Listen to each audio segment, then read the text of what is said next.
요즘은 이제 청년 예배가 끝나면 그 정신없이 바로 MBS를 하거든요. 오늘 이게 7번째 시간인데, 근데 이게 생각보다 굉장히 좀 이렇게 힘들더라고요. 이렇게 설교를 막 하고 나서 이렇게 설교하는데 어떻게 보이실지 모르겠습니다만 굉장히 에너지가 많이 들어가고 신경이 많이 쓰이거든요. 그리고 사람들이 잘 안 믿는데 진짜 제가 앞에 서는 걸 별로 안 좋아해요. 그래서 제가 앞에 서 있으면 저 스스로가 에너지가 굉장히 많이 소모가 됩니다. 그러니까 이제 그걸 연달아서 2번 하려고 그러니까 되게 힘든 거예요. 그럼에도 이제 MBS를 소홀히 할 수 없는 건 저도 힘들겠지만 앉아서 저를 2시간 동안 보고 있는 그 사람들도 얼마나 힘들겠습니까? 그리고 또 제 이야기를 계속 들어야 되는 그분들도 힘들고 또 그것 때문에 일부러 멀리서 오는 청년들도 있고 그래서 제가 그 시간을 소홀히 할 수가 없어서 나름대로는 굉장히 열심히 준비를 합니다. 제가 보통은 강의를 하면 저랑 이제 3년째 함께하고 계시니까 저는 강의를 보통 화이트보드 없이는 잘 하지 않습니다. 근데 이게 화이트보드에 쓰다 보니까 자꾸 시간이 점점 길어지더라고요. 이렇게 준비한 것만 하면 되는데 쓰다 보면 생각나고 쓰다 보면 생각나서 그래서 이제 이번 MBS 강의는 화이트보드를 안 쓰고 PPT를 쓰는데 그래서 이제 딱 계획한 대로 시간이 깔끔하게 1시간이면 딱 끝이 납니다. 그래서 이제 근데 이제 PPT를 만드는 게 나름대로 좀 굉장히 이렇게 만들어 보는 게 처음이라 어렵고 힘든데도 그래도 또 이걸 들어주시는 한 10분에서 15분 정도의 청년들이 있어서 나름대로 열심히 준비를 하고 있는데요.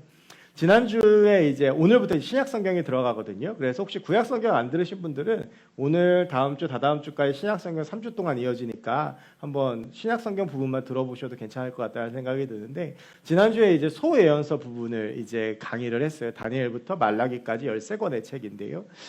제가 이제 그 준비를 막 하다가 느꼈던 것은 소예언서가 참 생소하다라고 하는 거였어요. 그러니까 저조차도 참 한 번도 제가 그래도 목회 시작한 지가 벌써 한 13년 되는데 한 번도 설교해 본 적이 없는 책, 뭐 나음이나 오바댜 같은 그런 책들이 있고 어디 있는지 잘 모르겠는 그런 책들이 되게 많다라는 생각이 들더라고요.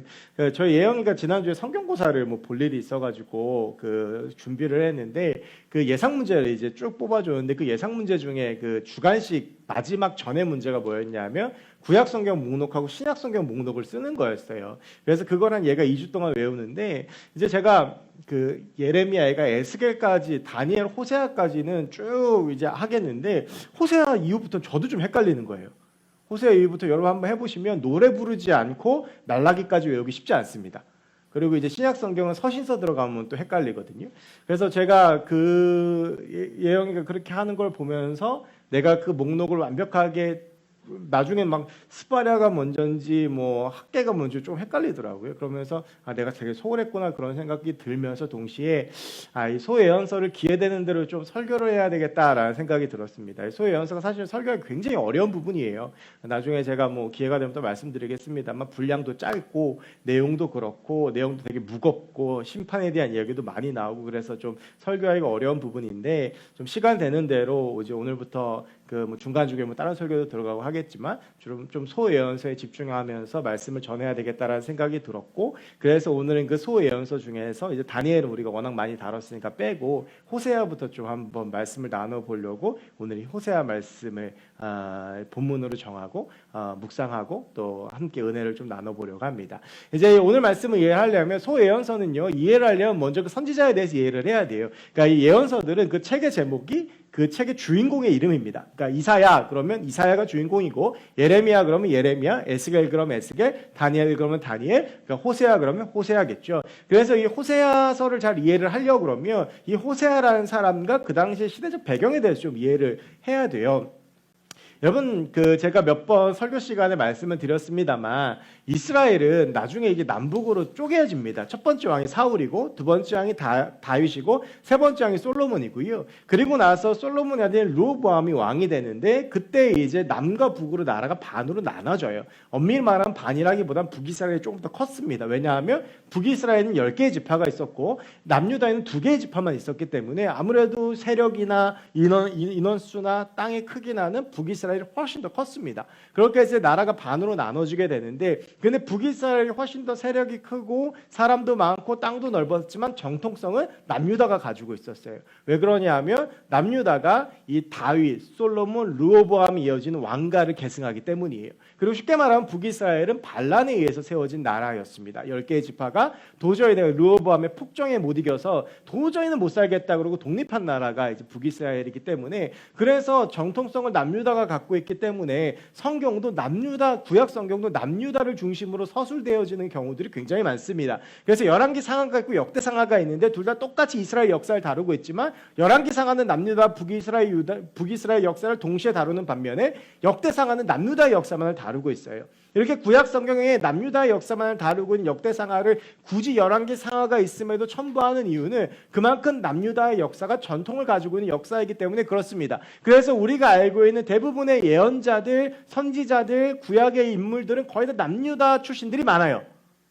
우리가 북이스라엘 중에서 가장 유명한 사람이 엘리야거든요. 근데 그 엘리야는 엘리야이기 때문에도 했지만 남유다 통틀어서 가장 악한 왕과 왕비였던 아합과 이세벨 때문에 부각된 측면도 훨씬 커요. 그러다 보니까 이제 엘리야를 통해서 많은 사건들이 일어났기 때문에 엘리야에 대해 잘 알고 있는 것이고, 소예언서도 대부분은 남유다 사람들이에요. 북이스라엘 사람들이 손에 꼽습니다.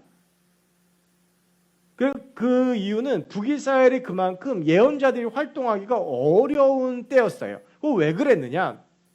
그건 이제 이 북이스라엘 탄생을 보면 알 수가 있는데, 북이스라엘이 10개의 지파가 독립해서 북쪽에서 만들었다고 그랬잖아요. 그 남쪽에 있는 유다 지파, 베냐민 지파가 이 나라를 지켰기 때문에 여기를 남쪽에 있는 유다 지파의 나라, 그래서 남유다라고 부르는 거예요. 나머지 이제 10개 지파가 북쪽에 생겼는데, 이 북이스라엘이 탄생하는 과정 가운데 굉장히 큰 문제가 하나 있었어요. 뭘까요? 뭐가 없을까요? 북이스라엘은 성전이 없어요. 이스라엘에게, 유대인들에게 있어서 성전은 절대적인 의미입니다. 이 성전은 원래 이스라엘 백성들이 광야 시절에 만들었던 성막이 나중에 성전이 되고, 이것은 대대로 하나님의 임재를 상징하는 장소였어요. 그래서 이 성전 안에 있는 성소와 지성소 안에 하나님의 임재가 있었고, 제사장과 대제사장들은 그 하나님의 임재를 경험하는 사람들이었습니다.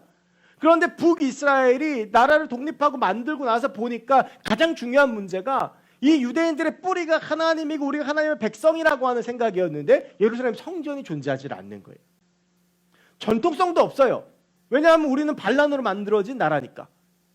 그런데 전통성도 없는데 하나님의 임재를 느낄 수 있는 성전도 없어요. 그러니까 이건 뭔가 나라가 굉장히 어려움을 겪는 거예요. 이게 나라가 세워지려면 명분이나 이런 게 중요하거든요. 그러니까 이제 이거는 완전히 꼼짝없이 괴뢰 정부가 되어버리는 거죠.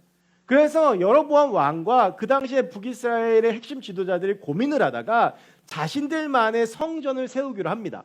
그런데 그걸 성전이라고 칭하지 못하고 산당이라고 이야기를 하는데, 그리심산이라고 하는 곳에다가 만들어요. 사마리아에. 북이스라엘 수도가 사마리아잖아요. 그래서 나중에 요한복음 4장에 이 수가성 여인과 예수님께서 말씀하시는 그 장면을 보면 그 여인이 산에서 예배한다라는 이야기가 나와요. 당신들이 예루살렘에서만 예배해야 된다고 그러는데 우리는 산에서 예배한다라는 이야기가 나오는데, 그게 그리심산이에요. 거기다가 산당을 만들어놨는데 문제는 뭐냐 하면, 산당을 만들었는데 뭔가 이게 성전으로서의 역할을 할 수 있도록 보여줘야 되는 것들이 있어야 될 거 아니에요. 그래서 고민하다가 이 여로보암과 이스라엘 백성들이 금송아지를 하나님으로 만들어냅니다. 마치 우리가 출애굽 때에 아론과 그를 따르던 나머지 사람들이 금송아지를 들고 하나님이라고 외쳤던 그 역사처럼 금송아지를 만들어서 이게 하나님이다라고 이야기를 하면서, 왜냐하면 실제적으로 성전에 들어가면 하나님의 임재가 느껴졌는데 그리심산 산당에 들어가면 하나님의 임재가 느껴지지 않아요. 그러니까 하나님의 임재가 느껴지지 않으니까 뭘 해야 돼요? 보여지게 만들어야 되는 거예요. 그래서 금송아지를 만들어서 놓고 이게 하나님이다라고 이야기를 했어요. 그러니까 여러분 보세요. 이 북이스라엘 역사는 처음부터가 우상 숭배의 역사예요.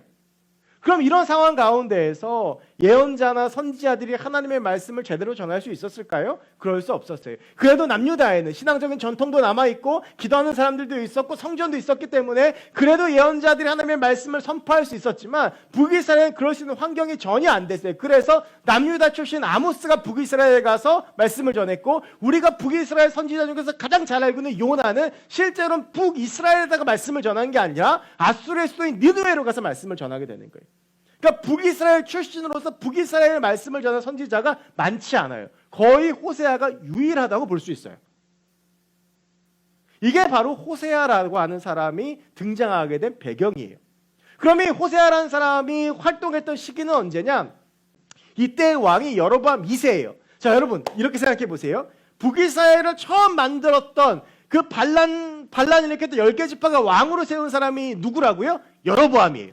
그러면 호세아가 활동했던 때 왕의 이름은 누구라고요? 여로보암 2세예요. 여러분 보통 이렇게 왕의 이름을 따서 2세라고 붙이면 어떤 관계일 가능성이 높죠? 부자 관계죠. 그런데 여러분 여로보암은 주전 930년에 북이스라엘을 세워요. 그런데 이 여로보암 2세가 왕위에 올랐을 때가 주전 790년이에요. 그러니까 이 역사의 차이가 몇 년이요? 140년이요. 아들은 아니겠죠. 그럼 이게 아들이나 그런 관계가 아닌데 이 북이스라엘을 세웠던 여로보암의 이름을 이 왕의 이름에다 붙였어요. 이거는 그만큼 여로보암 2세가 훌륭한 왕이었다라는 거예요. 여로보암 2세 때 북이스라엘은 거의 초기 다윗 때 이스라엘의 영토를 북쪽으로 거의 다 회복합니다. 그리고 정치적으로도 그랬고 경제적으로도 이만큼 호황을 누렸을 때가 없어요. 쉽게 말하면 나라도 확장되어져 갖고 잘 먹고 잘 살았던 태평성대를 누렸던 때가 여로보암 2세 때예요. 그래서 사람들이 이 나라를 처음 세웠던 그 여로보암을 떠올리며 여로보암 2세라고 이 사람 이름 지었던 거예요. 그런데 이 여로보암 2세의 훌륭함은 정치적으로 한정되어 있었어요. 여러분 나라가요 부강해지는데 신앙적인 중심이 없으면 어떻게 됩니까? 타락해요. 도덕적인 타락이 심해지고 부정부패가 가득하고 그리고 여로보암 2세는 영토를 회복하면서 그 영토 안에 있는 우상들을 그대로 흡수했어요. 그러니까 그 어느 때보다도 우상숭배가 심하고 그 어느 때보다도 부정부패가 심하고 그 어느 때보다도 빈부의 격차가 심하고 그 어느 때보다도 가난한 사람들이 많았던 게 아이러니하게도 북이스라엘 중에 거의 유일한 경제적인 부흥기였던 여로보암 2세 때예요. 그 여로보암 2세 그 왕을 따라서 그 백성들도 전부 다 우상숭배하고 영적으로 완전히 무너졌던 때가 여로보암 2세 때예요. 여러분 우리도 그렇잖아요. 우리가 주로 많이 기도할 때가 언제예요? 좀 힘들어야 기도하죠. 가난해야 기도하죠. 좀 안 되면 기도하죠. 좀 안 풀리면 기도해요. 그런데 우리가 좀 잘 풀리고 내 마음대로 잘 되고 풍요로워지고 풍족해지면 기도 잘 안 해요.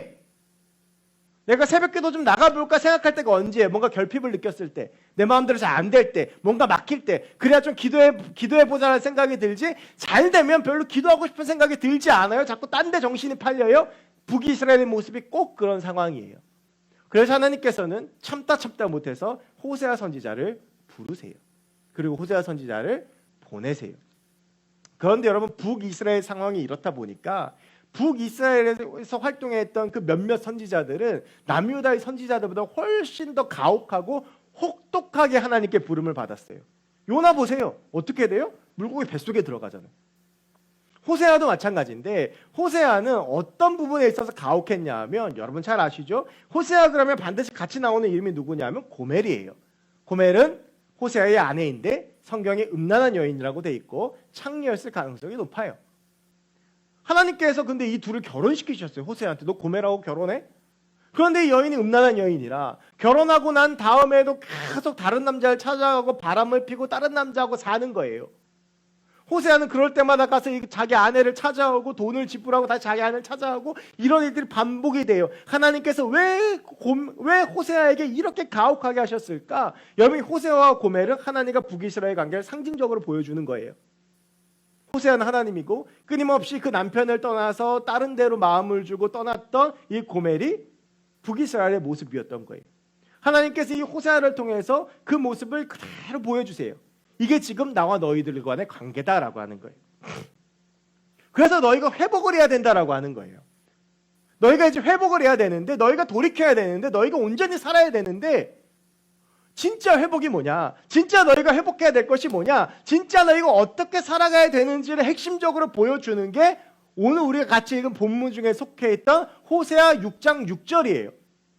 여러분 이 말씀은 할 수 있으시면 꼭 외우시면 좋아요. 오늘 말씀 전에 4절 5절에 보면 이렇게 나와요. 에브라임아 내가 내게 어떻게 하랴, 유다야 내가 내게 어떻게 하랴. 여기서 여러분 에브라임하고 유다는 둘 다 이스라엘 백성들을 부르는 호칭이에요. 에브라임아 내가 어떻게 하랴, 유다야 내가 내게 어떻게 하랴.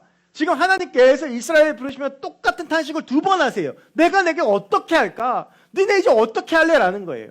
여러분 이 당시에 북이스라엘 사람들은요 자신들의 나라가 망할 거라는 생각을 조금도 하지 않았어요. 영토도 확장되어지고 경제적으로도 부흥하고 정치적으로도 성공하고 사회 모든 면이 잘 돌아가고 있었기 때문에 우리가 아수르에서 멸망한다 생각도 하지 않았었어요. 그걸 하나님은 그걸 알고 계세요. 너희들 이제 곧 멸망할 거야. 야 이제 어떻게 하냐? 내가 너희한테 어떻게 해줄까? 어떻게 해야 돌이킬래? 어떻게 해야 이 멸망의 역사 가운데서 너희가 돌이킬래? 라고 한탄하고 계시는 거예요. 그러면서 이어지는 말씀에 보면 이내가 아침 구름이나 쉬 없어지는 이슬 같다. 그러므로 내가 선지자들로 그들을 치고 내 입의 말로 그들을 죽였노니 내 심판은 빛처럼 나오네. 쉽게 말하면 내가 계속 너희들한테 선지자를 보내어줬는데 너희는 내 말 듣지 않는다라는 거예요. 이제 내가 너희한테 마지막으로 경고할 테니까 잘 들어라. 이거 회복해야 되라고 하면서 이 호세아 6장 6절을 통해서 하나님께서 원하시는 것과 그렇지 않는 것에 대해서 말씀하세요. 자, 여러분 이제 이런 배경을 가지고 호세아 6장 6절 다시 한번 읽어보겠습니다. 우리 찾으신 분들 다시 한번 읽습니다. 시작. 나는 인애를 원하고 제사를 원하지 아니하며 번제보다 하나님을 아는 것을 원하노라. 여기서 여러분 보면 하나님께서 원하시는 것 2가지와 원하지 않으시는 것 2가지를 말씀하세요. 근데 여기서 아이러니하게 원하지 않는 것이라고 말씀하시는 것이 뭐냐 하면 제사와 번제예요. 여러분 이상하지 않으세요? 제사가 무너지고 번제가 무너져서 그걸 회복하라라고 말씀하셔야 될 것 같은데 하나님께서 난 너의 제사를 원하지 않는다. 난 너의 번제를 원하지 않는다라고 말씀을 하세요. 자, 그럼 레위기 말씀을 펴보면 레위기의 말씀에 하나님의 율법에 대한 이야기들로 쭉 27장까지 채워져 있는데 그 레위기 1장부터 시작되어지는 것이 뭐냐 하면 구약시대의 5가지의 제사예요.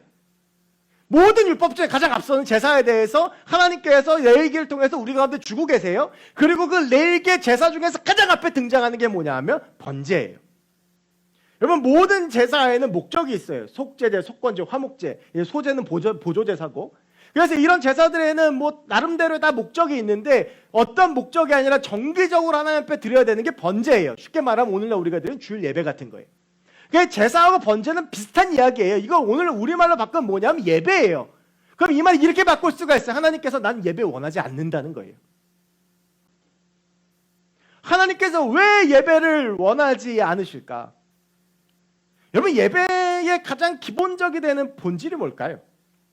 기독교 예배의 가장 중요한 것, 기독교 예배에 있어서 가장 잊지 않아야 할 것, 오늘 그것에 대해서 하나님께서 말씀하고 계시는데 너희들 가운데 그 2가지가 없다는 거예요. 하나가 오늘 성경에서 나오는 것처럼 인애, 그리고 또 하나가 하나님을 아는 것이. 이것 2가지가 없는 예배는 나는 받지 않겠다라는 거예요. 그럼 여러분 우리가 이제 이 2가지만 이제 오늘 말씀 볼 건데 인애를 먼저 볼게요. 그럼 인애는 과연 무엇이길래 하나님께서 우리에게 요구하시는 것일까? 여러분 인애라는 이 말의 히브리어 말이 헤세드예요. 들어보신 적 있으시죠? 워낙 이제 우리가 여러 이렇게 유튜브나 이런 데 보시면 헤세드란 말이 자주 나와요. 이게 이제 히브리어로 헤세드라고 하는 말을 우리말로 풀면 뭐냐 하면 은혜, 긍휼, 자비, 선행, 인자 이런 뜻이에요. 근데 이게 이제 이중적인 뜻이 있어요. 하나는 하나님께 대하여, 하나는 사람에 대하여예요. 인애의 대상이. 우리가 하나님께 대하여 헤세드란 단어를 쓸 때에는 하나님의 은혜를 기억하는 것을 말해요. 여러분 제가 아까 말씀드렸지만 제사에 있어서, 번제에 있어서, 그리고 오늘 우리의 예배에 있어서 가장 중요한 것이 있는데 그것이 하나님의 은혜를 기억하는 것, 바로 그것이 인애예요. 여러분께서 우리가 예배에 있어서 제일 중요한 게 무엇이냐고 묻는다면 딱 한마디로 정의하면 기억이에요. 기억. 하나님께서 내게 베푸셨던 은혜에 대한 기억. 이스라엘 백성들이 제사를 드리는 것은 자신들을 애굽에서 건져내셔서 이스라엘 백성들을 출애굽시키셔서 가나안으로 인도하신 하나님께 대한 기억이에요. 죽을 수밖에 없었던 노예로 살던 나를 하나님께서 건져내셨다. 그래서 하나님께서 유월절을 만드시고 무교절을 만드시고 절기들을 만드신 거예요. 지금도 유대인들은 7월 중순이 되면 장막절을 지키는데 그 장막절이 되면 일주일 동안 모든 유대인들은 다 광야에 나가서 들판에 나가서 천막을 치고 일주일 동안 살아요. 그 수천 년 전에 하나님께서 자신들을 광야로 인도해 내셔서 그 광야에서 인도하셨던 그걸 잊지 않기 위해서. 여러분, 이것이 예배의 본질이에요. 우리의 예배가 하나님이 받으시는 예배가 되기 위해서 가장 먼저 회복해야 되는 것이 무엇이냐 하면 기억이에요. 나에게 베푸셨던 하나님의 은혜에 대한 기억, 여러분에게 행하셨던 하나님의 은혜에 대한 기억, 그걸 감사하는 게 예배인 거예요. 우리가 왜 하나님을 찬양해요? 여러분, 아무 생각 없이 그냥 음에 맞춰서 반주에 맞춰서 찬양하는 건 노래지 찬양이 아니에요. 우리가 하는 찬양 속에 담겨있는 것은 하나님께서 내게 베푸셨던 것 은혜에 대한 기억들인 거예요. 그래서 하나님을 높여드리는 거예요. 하나님의 말씀을 왜 들어요? 과거에 있었던 이 성경 말씀을 통해서 내 삶을 반추해가면서 내 삶 가운데는 하나님을 기억하고 과거의 역사에서 하나님을 기억하는 것, 그게 예배의 본질인 거예요. 여러분, 우리가 그냥 왔다 그냥 가는 예배 하나님이 원하지 않으신다는 거예요. 이스라엘 백성들, 북이스라엘 백성들이 그 어느 때보다 제사와 번제를 열심히 드렸어요. 그리심산에 올라가서 금송아지 앞에서 하나님 앞에서 절한다고 생각하면서 그 앞에서 열심히 기도했는데 이들 가운데 뭐가 없었냐 하면 은혜가 없었어요. 기억이 없었어요. 하나님께서 우리를 인도해 주셨던 것, 하나님께서 우리를 이끌어 가시는 것, 하나님이 나의 주인이라는 고백, 그게 아니라 빨리 지금 금송아지 앞에서 예배 드리고 옆에 있는 다른 우상들한테 절해야 될 게 바쁜 거예요. 나한테 물질의 풍요를 가져다 준 우상한테 절하고, 나한테 자녀 줄 우상한테 절하고, 내 삶을 무조건 평안하게 해준 우상한테 절하느라 하나님의 기억을 새까맣게 잊어버리고 나아갔던 게 이들의 예배였어요. 하나님께서 그거 받지 않으신다는 거예요. 여러분, 우리가 예배 가운데 기억해야 되는 것이 바로, 회복해야 되는 말이 이 기억이에요. 여러분, 이 기억 가지고 예배 드리면 아무리 피곤해도 예배 시간이 졸 수 없어요. 하나님께서 나를 이렇게 도와주시고 함께 하셨는데 그거에 대한 기억이 있는데, 정말 죽어가던 나를 살리신 하나님인데 어떻게 그 하나님을 기억해내면서 그 하나님을 찬양하면서 딴 생각하고 졸 수 있겠어요? 지금 우리의 예배 가운데 이게 빠져 있는 거예요. 예배에 오면서도, 예배에 오는 집에서 이 예배당에 오면서도 하나님께 대한 기억의 작업들이 전혀 이루어지지 않아요. 찬양하면서 하나님 기억하지 않아요. 말씀드리면서 하나님 기억하지 않아요. 이 기억이 빠진 예배를 하나님께서 받지 않으시겠다는 거예요. 여러분, 하나님을 기억하려고 애쓰셔야 돼요. 하나님께서 내게 어떤 은혜를 주셨는지, 하나님께서 지금 나를 어떻게 인도하고 계시는지, 이 묵상과 이 기억이 없으면 우리의 예배는 하나님이 기뻐하시는 예배가 아니에요. 또 한 가지, 이 인애는 하나님께 대한 것과 사람에 대한 것이 같이 있어요. 무조건 여러분, 기독교는요, 십계명도 그렇지만 하나님과 이웃이 같이 들어가요. 여러분, 우리가 이 인애라고 하는 것을 영어 성경에 찾아보시면 뭐라고 되어 있냐면 mercy라고 되어 있어요. 자비. 이것은 우리가 이웃들에게 자비를 베풀고 긍휼을 베푸고 사랑을 베풀어야 된다는 것을 이야기하고 있어요. 여러분, 북이스라엘 당시 상황이 어땠냐 하면 경제적으로 최고의 풍요를 누리지만 부정부패가 심해지고 빈부의 격차가 심해지고 고리대금업이 성행하고 사기가 판을 치면서 경제범죄가 갈수록 심해지고 약한 자를 착취하고 하나님의 사랑을 발견할 수 없는 무자비함이 사회에 가득했어요. 그런데 북이스라엘의 이 사회 가운데서 가장 심각했던 문제는 뭐냐 하면 호세오와 고멜의 관계를 통해 하나님께서 보여주셨던 가정의 해체예요.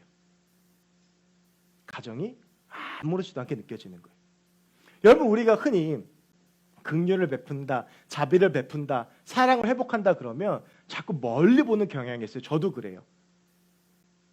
아마 이런 말씀을 지금까지 들으시면서, 그래, 이웃사랑 해야지, 이웃사랑 하려면 내 옆에 불쌍한 사람 도와주고 선교지를 도와주고 해야 되겠지만, 근데 여러분 기억하세요. 이웃사랑의 첫 걸음, 그 시작은 내 옆에 있는 사람을 사랑하는 거예요.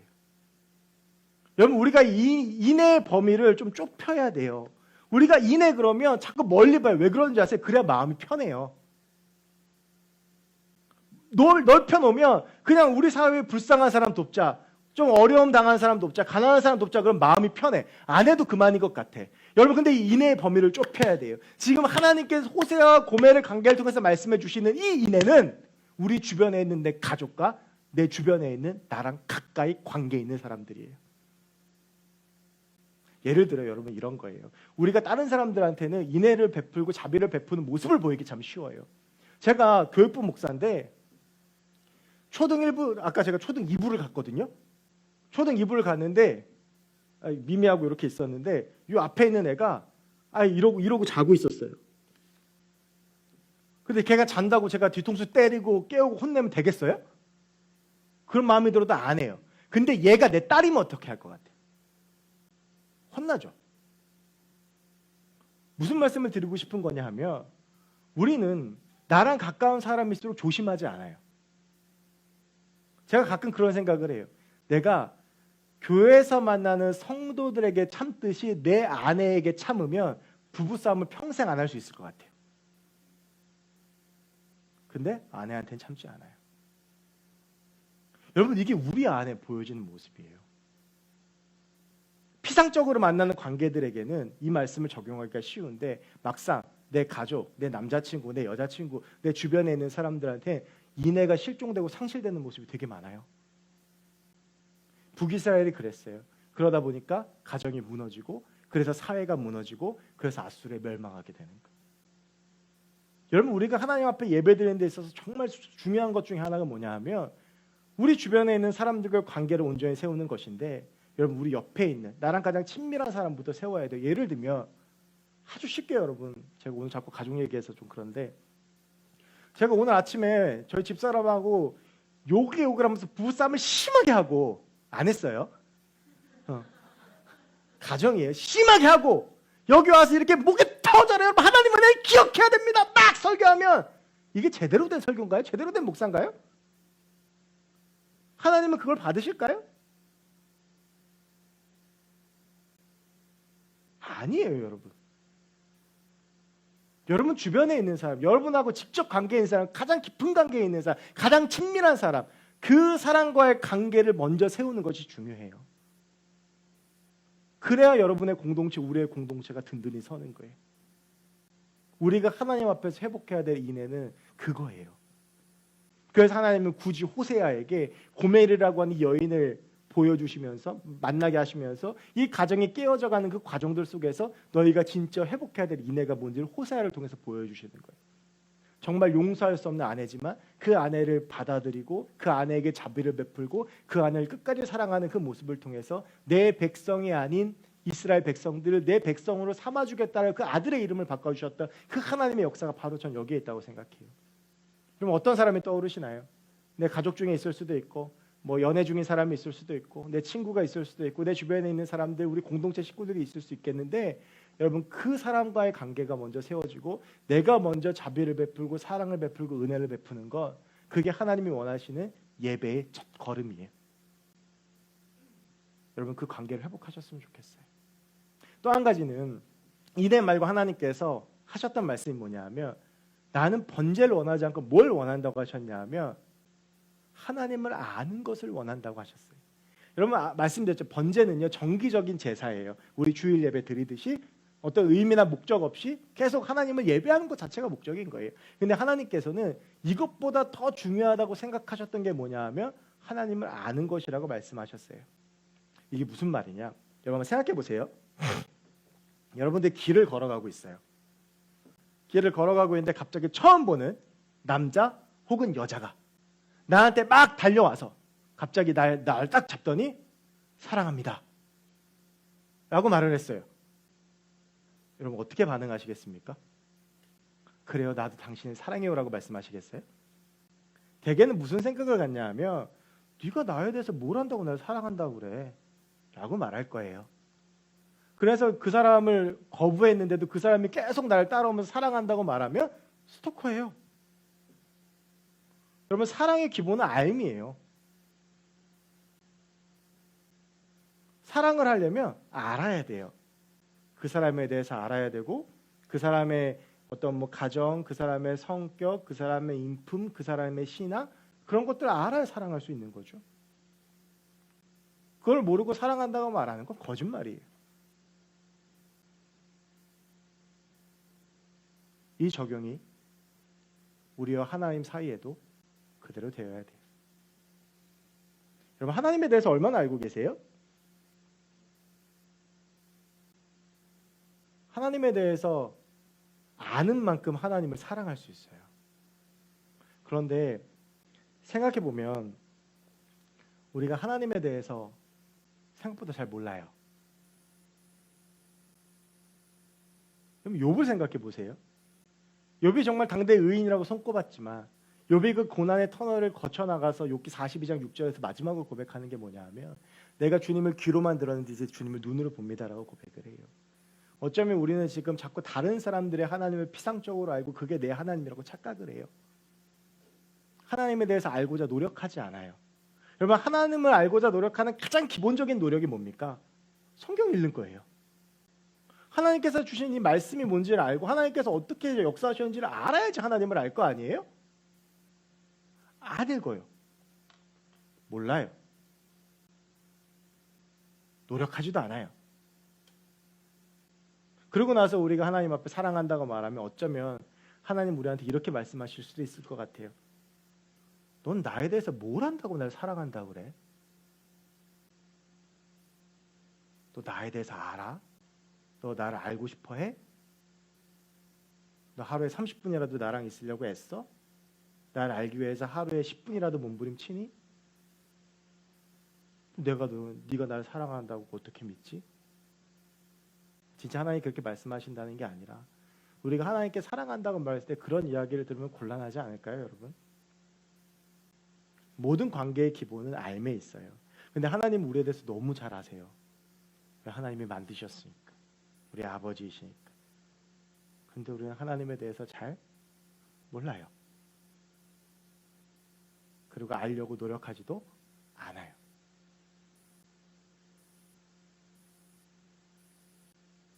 여러분, 솔직히 말해서 성경을 못 읽는 게 시간이 없어서입니까? 재미가 없어서입니까? 내가 정말 해야 되겠다고 생각하니까 아무리 시간 없어도 하잖아요.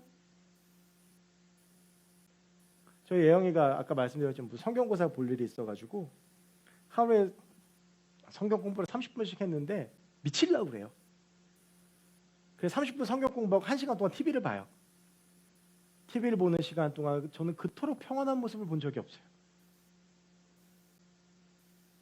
애들이 이제 자꾸 엄마가 뭐 어디 안 가냐고 물어봐요. 엄마 나가면 핸드폰 하려고. 여러분, 근데 우리가 하나님을 알기 위해서 얼마나 노력하고 있습니까? 지난 일주일 동안 여러분 하나님 앞에서 얼마나 계셨어요? 얼마나 하나님을 알려고 노력했어요? 어쩌면 우리가 하나님을 알려고 전혀 노력하지 않고 하나님하고 상관없는 삶을 살다가 하나님 앞에 나오면 하나님이 오늘 이 말씀 우리에게 말씀하실지도 모르겠어요. 나는 번제보다 네가 나를 아는 걸 원한다. 왜 여러분? 번제 예배의 기본은 기억에 있다고 말씀드렸잖아요. 기억할 게 없는데 하나님은 어떻게 예배하고 어떻게 사랑해요? 여러분, 우리가 하나님 앞에서 하나님을 알기 위해서 몸부림치고 애쓰고 주님과 그 친밀한 관계가 되기 위해서 노력하는 저 여러분들이 됐으면 좋겠습니다. 오늘 이 하나님을 안다라고 하는 히브리어가 다하트예요. 근데 다하트란 말이 지식, 지혜라는 말이에요. 근데 이 다하트에서 다음 단계를 넘어가면 야다라는 말이 있어요. 근데 이 야다라는 말이 언제 처음 쓰이냐 하면 아담과 하와를 부부관계를 맺어주실 때 하나님께서 쓰셨던 말이 야다예요. 지식의 관계가 넘어서 다하트의 관계가 넘어서 야다가 되는 거예요. 알 때, 하나님에 대해서 지식이 생길 때, 우리가 하나님을 알려고 할 때 그 관계 속에서 우리 가운데 친밀함이 돼가는 거예요. 이건 인간관계도 마찬가지잖아요, 여러분. 사랑하는 청년 여러분, 오늘 이 말씀을 통해서 여러분 두 가지만 기억하셨으면 좋겠어요. 하나는 여러분 주변에 있는 사람들에게 인애를 베풀기 위해서 노력하는 한 주를 보내셨으면 좋겠고요. 하나는 하나님을 알기 위해서 더욱더 애쓰고 노력하는 한 주를 보내보셨으면 좋겠어요. 말씀 읽고 또 묵상하고 자꾸 하나님 생각하고 하나님을 알기 위해서 애쓰고. 여러분, 아직도 성경을 찾는데 어디가 구약이고 어디가 신약인지 모르고 인물을 들을 때마다 새롭고 늘 새롭고 늘 새로우니 아침마다 새로우면 안 되지 않습니까, 여러분? 우리 하나님 앞에서 내가 정말 그 관심 있고 내가 정말 그 하고 싶은 것을 알기 위해서 노력하고 애쓰는 것만큼 우리 하나님 앞에서 하나님을 알기 위해서 애쓰고 수고하고 노력하는 저 여러분들이 됐으면 좋겠고, 그럴 때 우리 안에 하나님 안에 친밀한 교제와 관계가 될 줄로 믿습니다.